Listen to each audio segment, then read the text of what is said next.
Hi పెద్దమ్మ. Hi. ఏం చేస్తున్నారు ఇప్పుడు మీరు ఈడ? కోసం రవ్వ లడ్డు. వావ్. మా పెద్దమ్మ రవ్వ లడ్డులు అయితే సూపర్ గా చేస్తుంది అనమాట. మీకు ఎవరికైనా రెసిపీ కావాలంటే కామెంట్ సెక్షన్ లో అయితే కామెంట్ చేయండి, నేను వీడియో అయితే అప్లోడ్ చేస్తా. రేపు ఎప్పుడు పోతున్నారో నువ్వు బెంగళూరు హైదరాబాద్ కి? గట్టి చెప్పు. రేపా? వాడు సర్ప్రైజ్ ఇస్తా వచ్చినాడు ఫ్రెండ్స్. అసలు మాకి అన్ఎక్స్పెక్టెడ్ గా అయితే వచ్చాడు. మేము లోపల ఉంటే టీవీ కాదు మర్చిపోయా, పొద్దునే అర్లీ మార్నింగ్ 6 కి అయితే వచ్చాడు. నేను మార్నింగ్ లేచి చదువుకుంటుంటే అప్పుడు డోర్ కొట్టాడు. నేనైతే భయపడిపోయా అనమాట, ఎవరు ఈ టైంలో అని చెప్పేసి.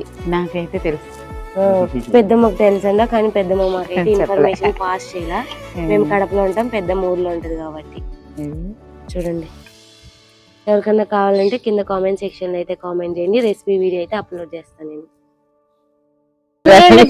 గొర్రె పిల్ల కాదు కాదు మేక పిల్ల ఎంత బాగా వచ్చిందో. దీనికి రవ్వ లడ్డు కావాలంట. గొర్రె పిల్లే, మేక పిల్ల పిల్ల అమ్మ వెళ్ళిపోయింది.